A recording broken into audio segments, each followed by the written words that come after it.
Have you been beating yourself up? Do you struggle with self judgment, self condemnation?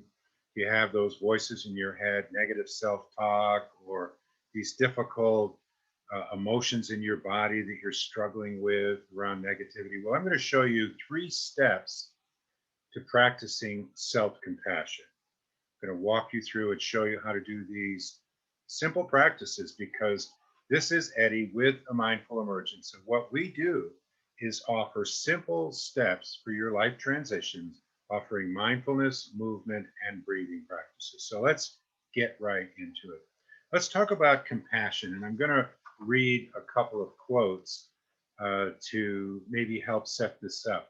So, first of all, there's a teacher, a meditation teacher named Sharon Salzberg, who talks, I think, very well about this. Sometimes we think that to develop an open heart, to be truly loving and compassionate, means that we need to be passive, to allow others to abuse us, to smile and let anyone do what they want with us. Yet this is not what is meant by compassion. Quite the contrary. Compassion is not at all weak. It is the strength that arises out of seeing the true nature of suffering in the world. It allows us to bear witness to that suffering, whether it's within ourselves or others, without fear. So that compassion is the ability to meet suffering with strength.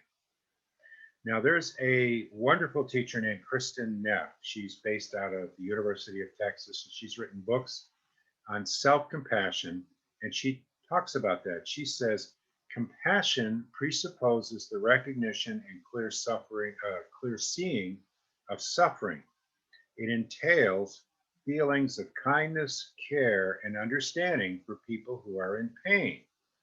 So the desire to lessen suffering naturally emerges. Compassion involves recognizing this shared condition, fragile and imperfect. And she goes on to say self-compassion has the same qualities. It's just compassion turned inward. It means kindness, care, and understanding for ourselves. So, when we're around someone who's really struggling, very often it's easy for us to develop compassion towards them, this empathy, and to be able to express it for others. But what about for ourselves? Can we do this for ourselves? Okay. So I've talked a little bit about what self-compassion is. Let's talk about what it isn't. First of all, self-compassion is not the same as self-pity. It's not about woe is me, life sucks, I'm always down on my luck, this always happens to me, getting into the victim role and playing that out. That's not what it's about. It's not about self-pity, okay? It's certainly not about just looking on the bright side of things. And we all know people who like everything is love, everything's perfect. You know what this is? This is denial. This is like trying to argue with reality. No, we're suffering. We're struggling. We need to acknowledge this fact rather than, oh, everything's fine. And I think us guys particularly we tend to do that, because we don't want to seem weak, right? It's not about just knuckling through, bulldozing through our difficulty. It doesn't work. It just doesn't work. Eventually, it catches up with us and tends to eat us up from the inside. Self-compassion is not self-indulgence. Okay. I remember once bumping into a friend who was clearly struggling, and I asked her, I said, you seem to be having a hard time. And she said, sometimes there just isn't enough chocolate. Well, I can relate, and I love chocolate, and there's nothing wrong with giving ourselves a little chocolate once in a while. But, feeding or trying to fill up that suffering from the outside in this way is also called addiction sometimes, right? We're trying to fill up that hole from the outside. That doesn't work either. So I promised you to show you 3 steps to practicing self-compassion. Here's step number one. Step number one is mindfulness.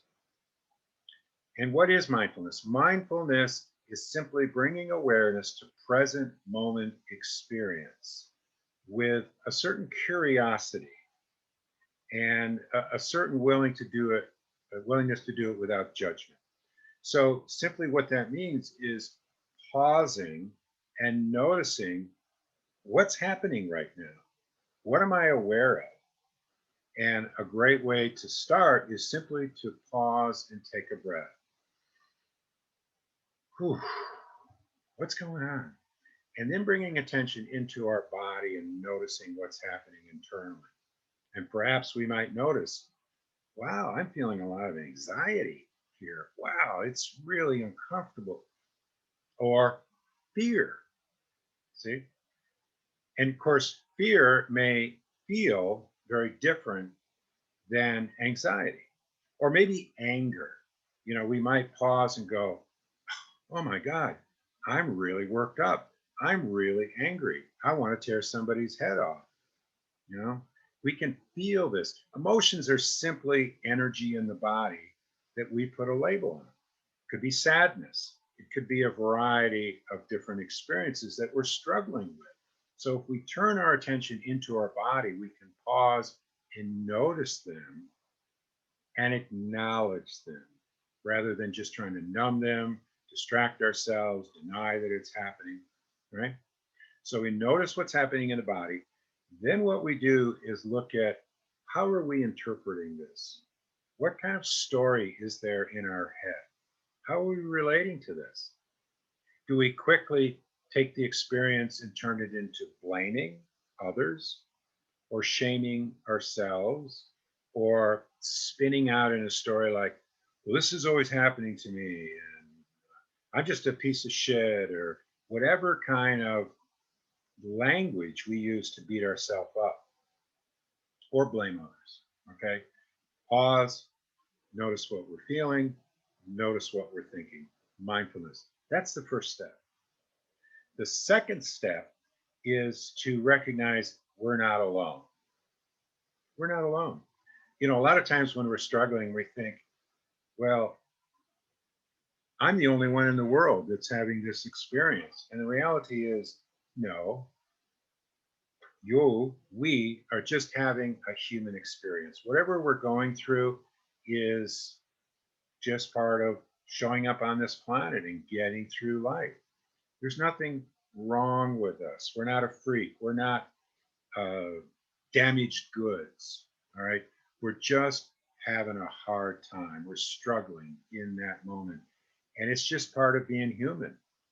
It's just part of being human. And there are examples I could give to you, but I'm sure you can understand if you pause and think. What we're going through is not unique to just us. Okay. We're not alone. And see, that's the beauty of being part of a community. If we're going through difficulty, being able to have people around us who will listen to us, who will share their experience, and we realize we're not alone. Okay. So, first step, mindfulness. Second step, I'm not alone. And the third step is self care. And we ask ourselves the question, what can I do right now to find balance, or whatever word we want to use? Peacefulness, ease. What can I do? And self care is something a lot of us are not that good at. Let's face it, right? And self care doesn't have to be some grandiose, hey, I'm going to take 2 weeks off and go to the Bahamas. Well, that's a great idea, but it may not be very realistic. But maybe we can just call time out, just take some time for ourselves. Maybe just do some easy breathing, right? Maybe go for a walk, get outside, or maybe take a bath, right?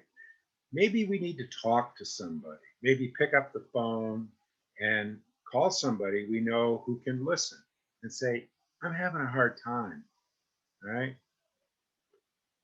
Maybe getting with a group of people that we can talk to.